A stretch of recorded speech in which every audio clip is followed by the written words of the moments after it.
Om Namo Bhagavate Vasudevaya. Reading from Srimad Bhagavatam, Canto 4, Chapter 15, Text 23. Tasmat parokshe smadupashat anyanam karishyata stotram apichat vacha Syatyuttama shloka gunanuvade Jagupsitam nastavayanti shabya. Translation. O gentle reciters, offer such prayers in due course of time when the qualities of which you have spoken actually manifest themselves in me. The gentle who offer prayers to the Supreme Personality of Godhead do not attribute such qualities to a human being who does not actually have them. Purport. Gentle devotees of the Supreme Personality of Godhead know perfectly well who is God and who is not. Non-devotee impersonalists, however, have no idea what God is and who never offer prayers to the Supreme Personality of Godhead are always interested in accepting a human being as God and offering such prayers to him. This is the difference between a devotee and a demon. Demons manufacture their own gods, or a demon himself claims to be God, following in the footsteps of Ravana and Hiranyakashipu. Although Prthu Maharaj was factually an incarnation of the Supreme Personality of Godhead, he rejected those praises because the qualities of the Supreme Person were not yet manifest in him. He wanted to stress that one who does not actually possess these qualities should not try to engage his followers and devotees in offering him glory for them, even though these qualities may or might be manifest in the future. If a man who does not factually possess the attributes of a great personality engages his followers in praising him with the expectation that such attributes will develop in the future, that sort of praise is actually an insult. Hare Krishna. So nice to be with you again. Last time I was here was more than 10 years ago. Probably know, but none of you remember. Maybe Madhupanda Prabhuji. He remembers me a little bit. But my name is Dhanesvara Das Goswami. I'm American, initiated by Srila Prabhupada in 1974. And I've traveled around since 2005. I've been traveling, preaching Eastern Europe, Russia, India, and later Western Europe. Not so much America. And I'm the author of 3 books. Spiritual Economics from the Bhagavad Gita. This is on the 2019 release of the database, if you want to read that. Then the second book is Change the Karma, which is a book about how simply marching in the street and protesting is not going to affect anything, because there's this problem we have called karma. And if we want a better world, we must be better people. Very simple. And then the third book, which was published 5 years ago, Divine or Demoniac, ? Spiritual Movements and the Enemies Within, which is a comparison between the advent of the eternal religion in first century Palestine and the advent of the eternal religion in 20th century America, and how the powers of the time dealt with those manifestations of the absolute truth. And that book I'm giving away now is a free PDF from my Facebook page. Is probably the easiest page to find it. So, yes. Closer. Really? All right, eat it. Okay. Is that better? It's too loud. Turn it down. I don't like it like that. I want it up. Okay? All right. Can you hear me now? Okay, so today we're reading about Prthu Maharaj. Does anybody here not know this story of Prthu Maharaj from the Srimad Bhagavatam? Okay, so I'll give a brief explanation of it. It's important to know this story because it's a very good parallel for the political adventures that we're having in our modern day. Okay, and Prithu's father was King Venu. He was a nasty person, not a good king at all. He was not a saintly person. He was thinking, like modern rulers, that he was the Supreme Personality of Godhead and everybody should worship him. So he stopped sacrifice, and he was trying to get the Brahmanas to worship him. So the Brahmanas, recognizing that this cannot go on, that we have to have a proper king, and what they did was they dealt with him by removing him by mantra. They were so powerful that simply by chanting mantra, they caused him to die. But he comes in seminal succession from a line of good kings. And so therefore the body, right? The body is the, let's say, the gunas, our gunas that we are dealing with, they come from the body. And so the body was there. And so the Brahmanas, they knew the art of extracting the good and bad qualities from Venu's body. So they performed some sacrifice, or however they did do that. I don't remember the details. And first they churned Venu's thighs, and from that they produced, they churned out all of his sinful reactions, all of his, from his sin. And this produced one fellow black man who was, you could say, a personification of that. And he was ordered to go live in the forest. Then after that, after the body was purified, then they again churned, and from Venu's body then came both Prthu and his wife Archie, okay, who are Shaktivesh avatars, or empowered personalities, who come to establish, let's say, every Shaktivesh avatar is empowered with a particular quality. So Vyasadeva, for example, he's Shaktivesh avatar for writing Srimad Bhagavatam, the Vedas. So Prthu, as a Shaktivesh avatar, was empowered for kingly principles, and he became a righteous king. However, now before he's ready to take the throne, or let's say as he's preparing to take the throne, he's being recognized as a very important, significant personality. Now, we read, the Srimad Bhagavatam provides us with the history of the Vedic kings.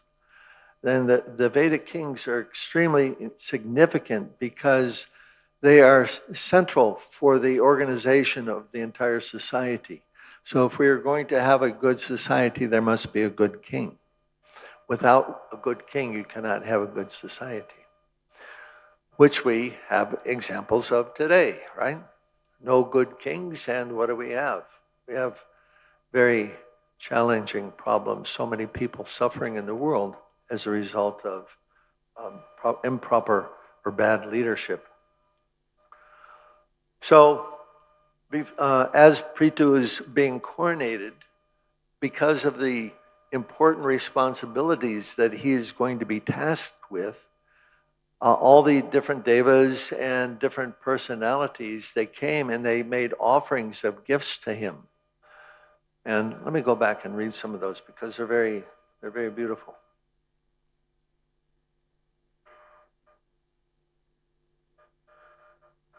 Lord Brahma presented King Prthu with a protective garment made of spiritual knowledge. Bharati, Saraswati, the wife of Lord Brahma, gave him a transcendental necklace. Lord Vishnu presented him with a Sudarshan disc, and Lord Vishnu's wife, the goddess of fortune, gave him imperishable opulences. Lord Shiva presented him with a sword within a sheath marked with the 10 moons, and his wife, the goddess Durga, presented him with a shield marked with 100 moons. The moon demigod presented him with horses made of nectar, and the demigod Vishvakarma presented him with a very beautiful chariot. The demigod fire, Agni, presented him with a bow made from the horns of goats and cows. The sun god presented him with arrows as brilliant as sunshine. The predominating deity, Burloka, presented him with slippers full of mystic power. The demigods from outer space brought him presentations of flowers again and again. So it goes on and on like that. And it's significant because he has an important task to do, and so he needs to be equipped with all the tools that will help him to accomplish his task, which is to set everything aright after King Vena had practically destroyed everything. And so here also, after all these different personalities are presenting him with various gifts, these reciters are praising him with wonderful qualities that he has not yet demonstrated. So in this sloka, he's saying, this is not appropriate yet because I haven't demonstrated such things. So this is demonstration of humility. Now in Bhagavad Gita, Srila Prabhupada gives a very, very nice definition of humility, which is a quality often that's confused with meekness. Sometimes in our efforts to be humble, we become meek. And it's important to know how these words, what they mean. Meekness means you're shy, what do you do? How do you say that?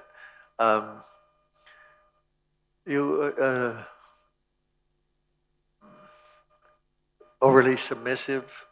What's the other word? Okay. I'm forgetting the words that I want to use. But in the 8th chapter of Bhagavad Gita, chapter 13, text 8 to 12, Krishna is giving a list of various qualities of knowledge, one of which is humility. And there in the purport, Prabhupada, he defines each one of those qualities. And so does anybody, can you say with authority how Prabhupada defined that in that purport? So this is helpful and for us to understand what real humility means. And there Prabhupada defines it as not being eager to have the satisfaction of being honored by others. So it's possible to be very proud and humble at the same time, as exemplified by Srila Prabhupada. He was extremely proud of, not in a bad way, but proud of his disciples, proud of his spiritual master, proud of Vedic culture. There are many things that he was proud of properly, but he was also humble because he was not interested in the praise of others. That was not important to him.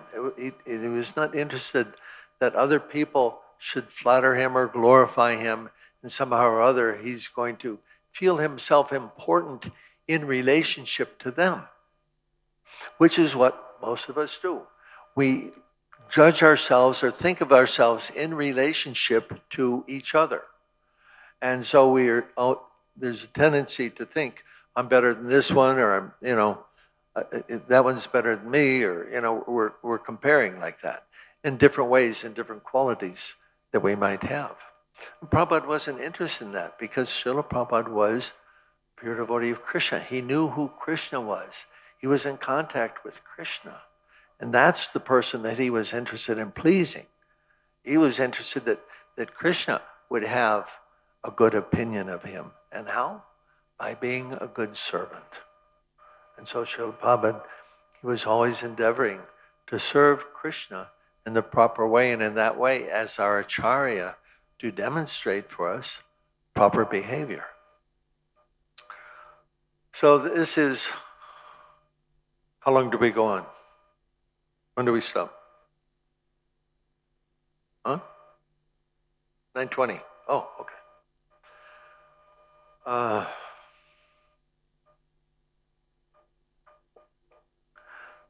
So this is this story in this particular sloka is very interesting because we see this mirrored in modern society in so many ways. And I hope you don't follow American politics. Don't pay any attention to that. But it's my country. And so, of course, we just had political election for president. And the vice president of the previous administration was what was called a DEI hire, diversity, equity, and inclusion. Right? This is the modern politics of America. That they think that they can make the world better by increasing the diversity. That is, if you don't have women on your board of directors, you need to hire more women. Or if you, if you don't have enough, homosexuals in your organization, you should hire them. They think that that's a good quality. Diversity, right? And inclusion, we want to include everybody. So this is a world's misdirected civilization. They have no intelligence. They're maya pritigyana. Their intelligence is stolen by illusion. They're thinking that simply on the material platform with no understanding of the absolute truth, and simply according to what may please their senses, they are acting and thinking that they're going to improve the world. So, for example, in some of our American cities, the mayors, they stop prosecuting crime because they have the idea, these poor criminals, they're just, perhaps they're neglected as children, they're misunderstood, and they're the downtrodden of society. So if they break the law, we won't put them in jail. And this is being nice to them.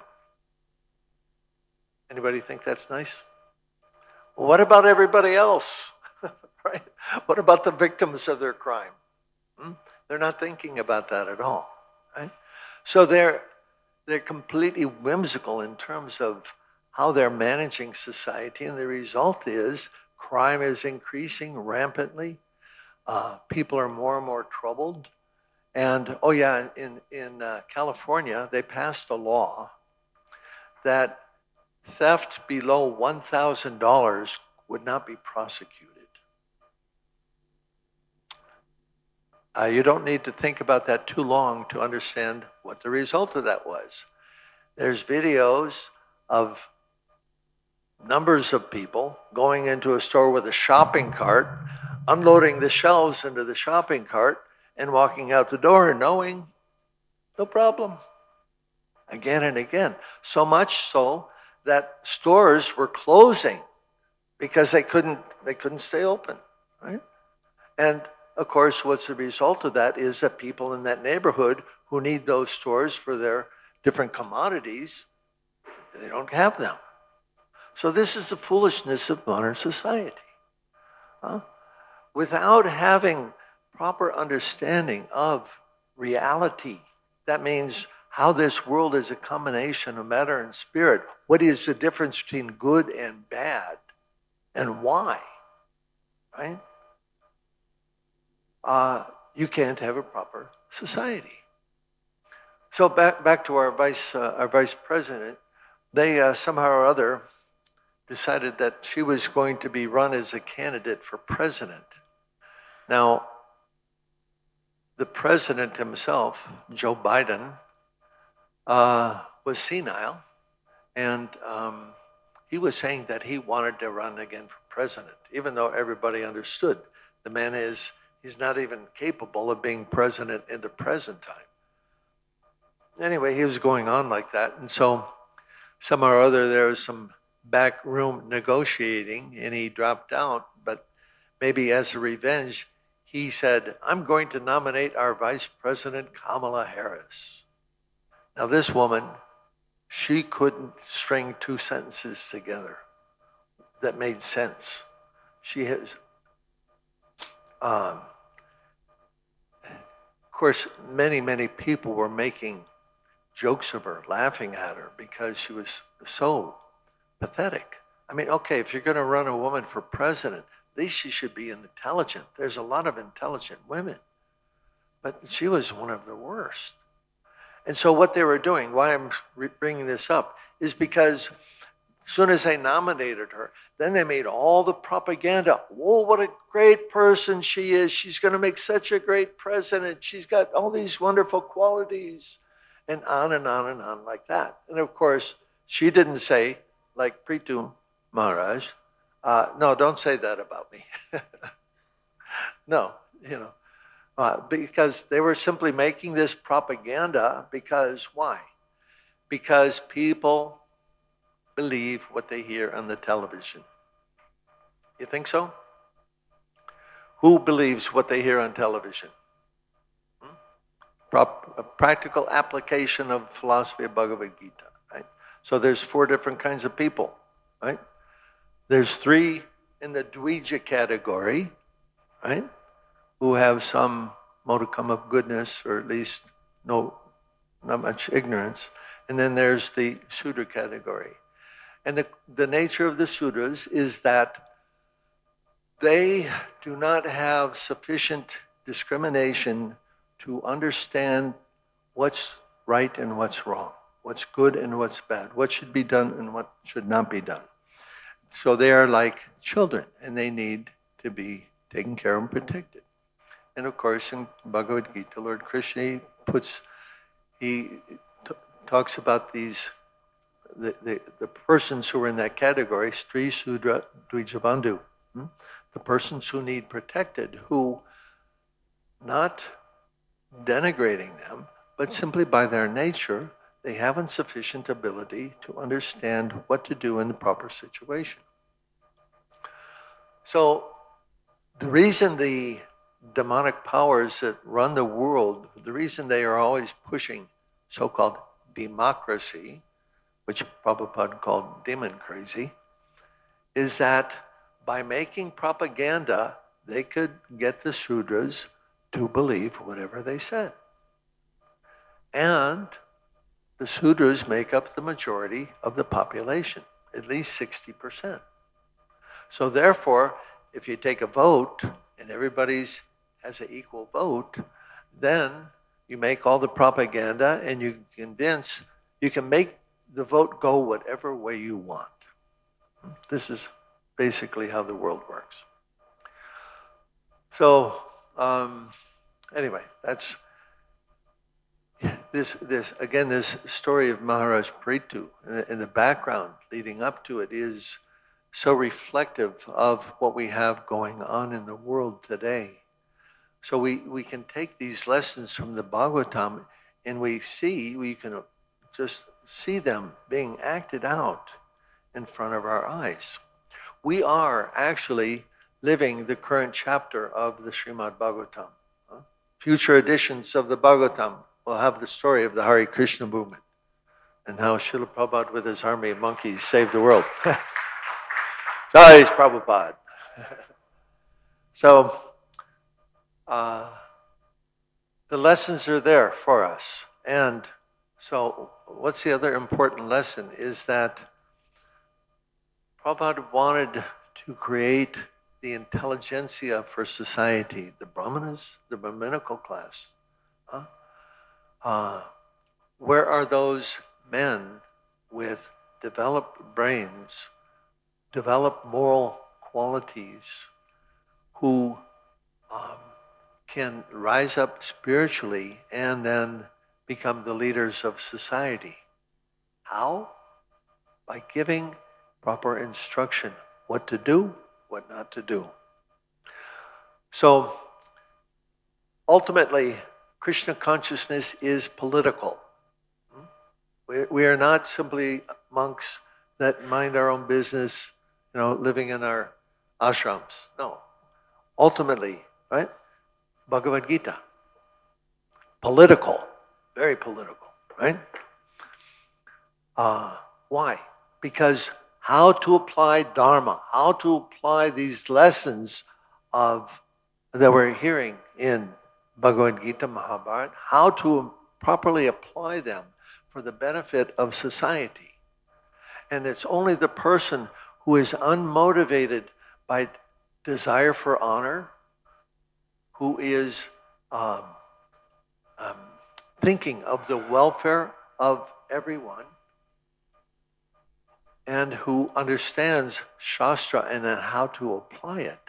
It's only those persons who are the proper leaders of society. So we should be training men for this task. There's some God brothers of mine and other devotees, many devotees thinking about varnasrama dharma these days. What Srila Prabhupada considered 50% of his movement, and thinking about how do we get this going. And some of them are talking, well, we need kshatriyas. Yes, of course we need kshatriya, like King Prthu, but we also need proper brahmanas. Srila Prabhupada said both the brahmanas and the kshatriya are required in order to reestablish a proper civilization. So if we read between the lines, or if we look at what's going on in the modern society, we can understand we're in a time of great change. Now, for those of you who don't have many decades, if you're younger than 30, you won't be able to appreciate this. But this is not a normal time. Normal times, things are they stay the same, except maybe there's a hiccup now and again. But things are generally the same. But this is a time of great change. And in times like this, opportunities will come along that we can take advantage of to create this wonderful spiritual culture, if we're ready.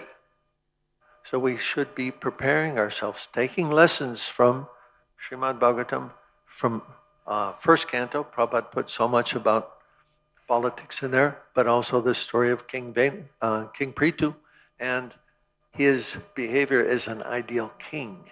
And then also, of course, the kings that followed. We're talking about Rishabdev and into the fifth canto. So many important lessons here to be derived from this, and we should be looking how that we're going to apply these in modern society, in stepping up to have a voice in leading people to the proper understanding. Now, one other thing, of course, we're in a time also when anybody can do that, right? You can get on, do you have TikTok here? Or is it banned? No? Yes or no? No? No TikTok. Okay, maybe good. Anyway, TikTok or X, that program used to be Twitter. You can get there and make a video, say whatever you want. So if you have a brain and you're saying something intelligent, you'll get a following. People will start listening. I started a blog on Substack, and I did it for a while, and then I kind of lost interest. And the title of the blog was "How Then Shall We Live?" And because of different things going on in my own life, I couldn't keep my interest in it. But then they recently notified me that 100 people have signed up to follow me on Substack. So I thought, oh, okay, I've got somebody actually to write for. So anyway, these things work like this. So if you've got a good brain, you got some intelligence, you can understand and apply these lessons from Bhagavad Gita, from Srimad Bhagavatam. Speak. Be the person. Who's going to be that person who's going to make the difference in the world?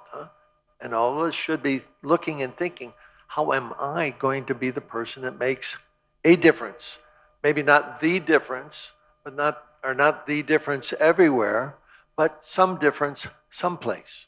And we all, being trained in Krishna consciousness, should be looking how we're going to do that, how we're going to use what Srila Prabhupada has given us to help this world. Hare Krishna. Okay, we'll stop there. A little time for comments or questions.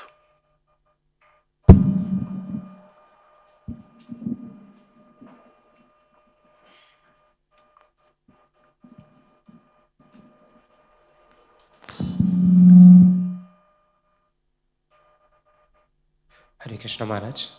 Maharaj, can you share your association with Prabhupada, personal association with Prabhupada? Speak a little slowly, please. Maharaj, can you share your personal association with Prabhupada? Well, okay, my association with Prabhupada. Is there any questions about the class first? We can talk about that.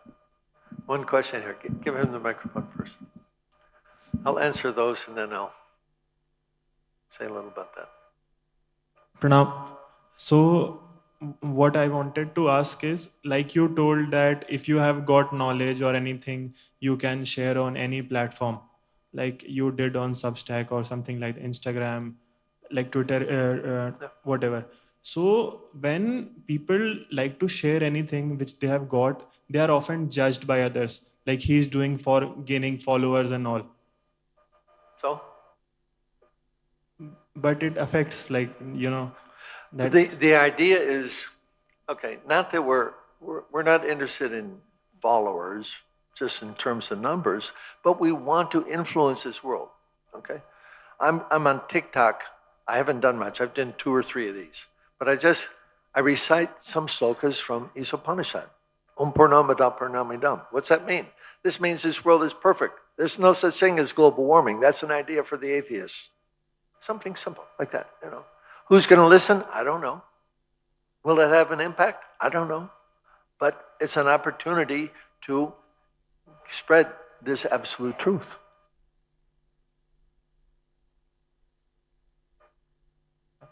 Okay.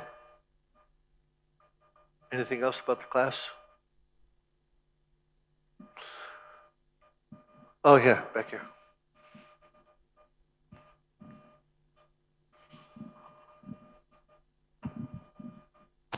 Hare Krishna Maharaj. As you told that Krishna consciousness is for all classes of people, but it's especially to bring the society in a proper direction, we need proper leaders, Brahmanas and Kshatriyas especially. No. And Prabhupada has established this organization to create Brahmanas.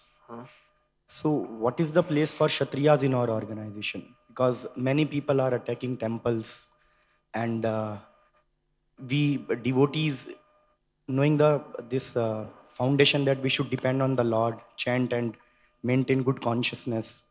But what role as an institution we should play to keep Kshatriyas in our organization so that we can give them reply properly as a Kshatriya? Okay, come up here and tell me that question without the microphone, because I'm difficult hearing. I have hearing aids, and that I didn't quite hear the question properly. I guess everybody else may have heard the question. Yeah. Okay. Come here. Okay. What were you saying? So in the institution, Not the microphone. in the institution, do you have some training for Kshatriyas? Uh-huh. We have training for Uh-huh. Okay. So, okay. Is that a comment or a question? Yes. Which? Okay, what's the question?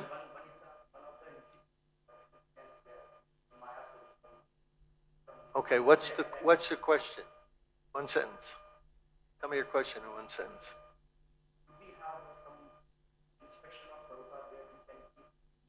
Where what? Do we have inspection from Srila For?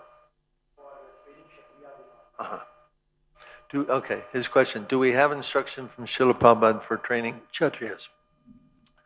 Prabhupada considered, again, 50% of his movement to be establishing varnasrama dharma. Not only Srila Prabhupada, but Bhaktivedanta, Srila Bhaktivedanta Thakur also desired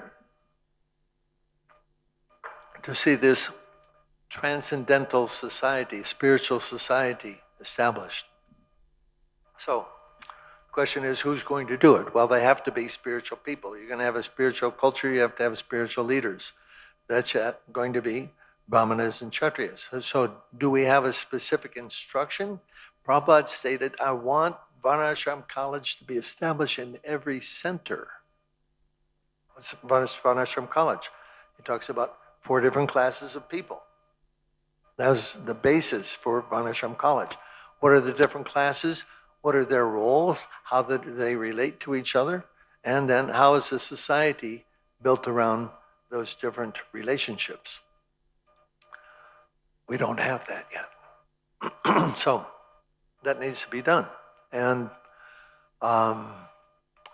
something Prabhupada very much wanted. He spoke about that often. Especially after 1974, Prabhupada was speaking more and more about Varnashram because he began to see the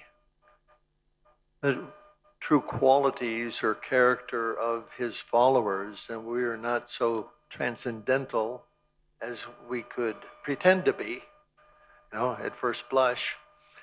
And so Prabhupada recognized what Varnashram culture is necessary, according to Bhaktivedanta, that you follow the principles of Varnashram culture to become established in following the principles of Bhakti Yoga.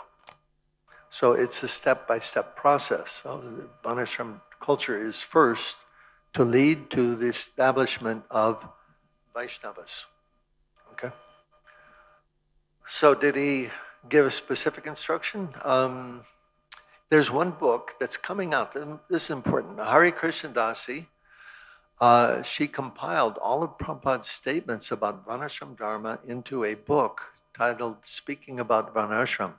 That book was published in 1999, and it's been out of print for a long, long time.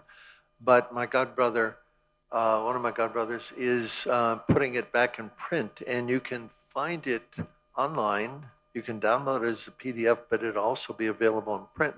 Speakingaboutvarnashram.com, I think, or maybe .org.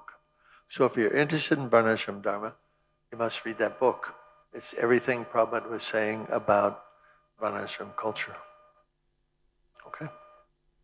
One other comment. Are we training Brahmanas and Kshatriyas? I don't have sufficient experience here, so my comment here is not about this temple or Madhu Pandits, what you're doing, okay?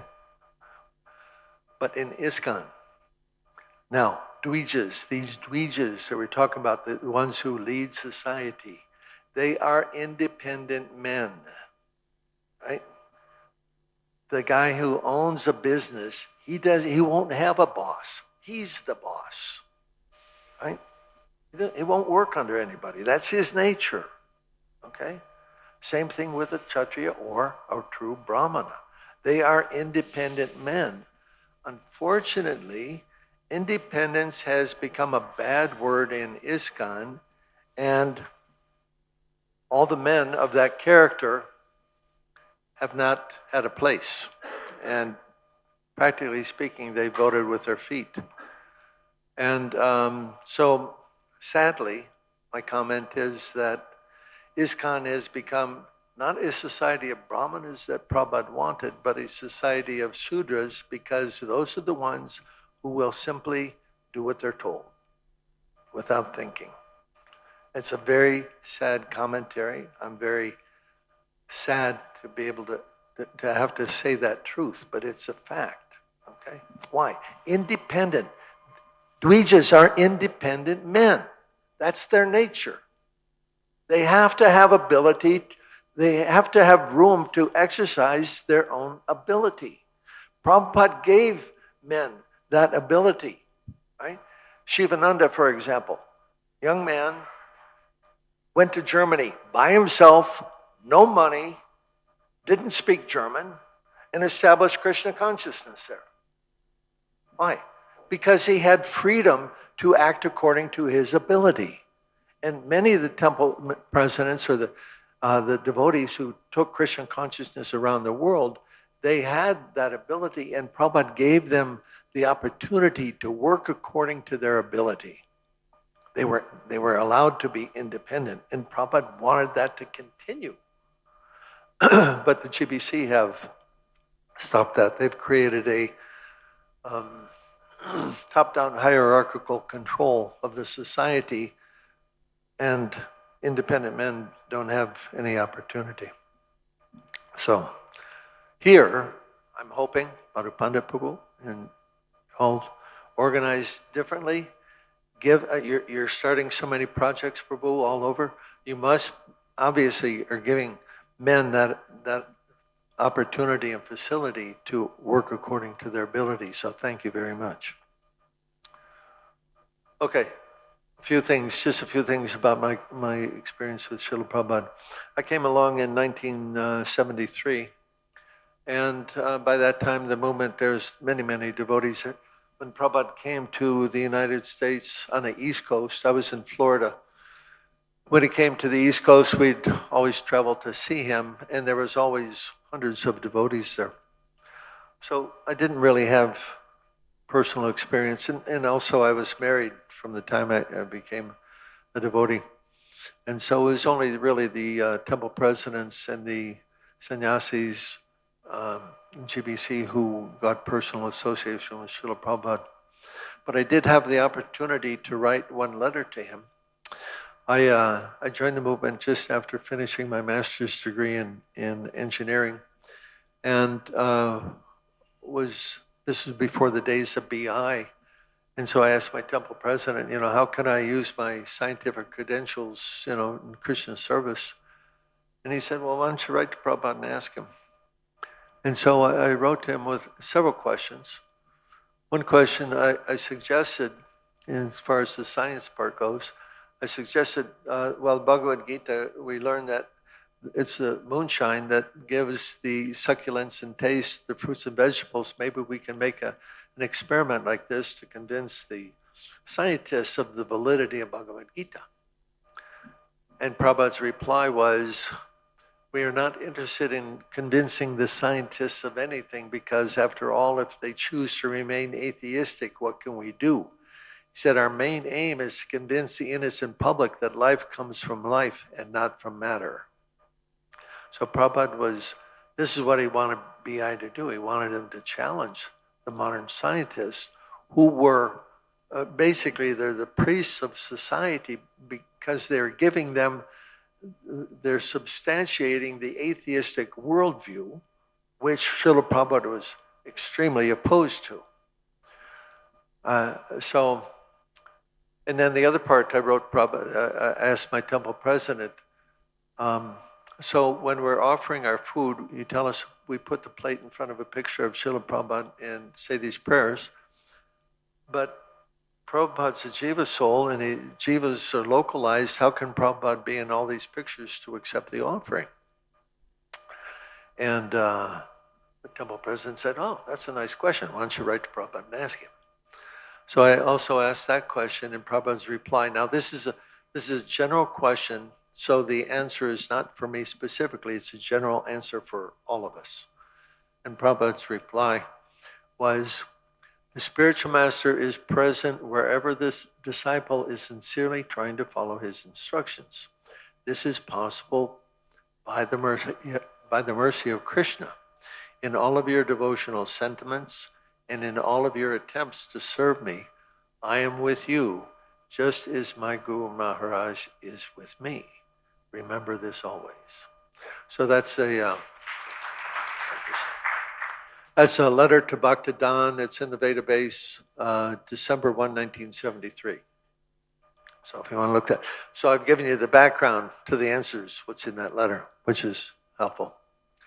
So the only time I sat with Prabhupada personally is when he gave me Gayatri Mantra, and I was extremely nervous, too nervous to ask him anything, so I didn't do that. I tried to go on a one morning walk one time, but it rained, so I didn't have that opportunity either. So I know Prabhupada the way you know Prabhupada, in his books, from his books. That's how we all know Prabhupada, and he's still present there.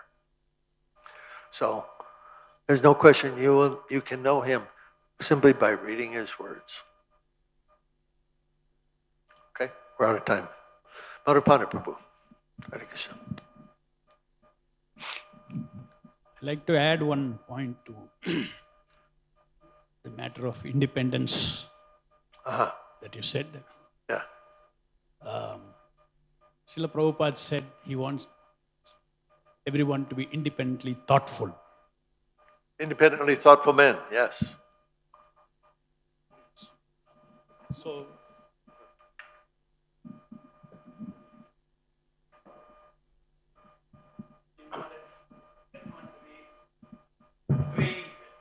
trained to be independently thoughtful. So, let's say, somebody comes into spiritual life. He's like a spiritual child. So a spiritual child has to be trained to be independently thoughtful. To be independently thoughtful. Independently thoughtful.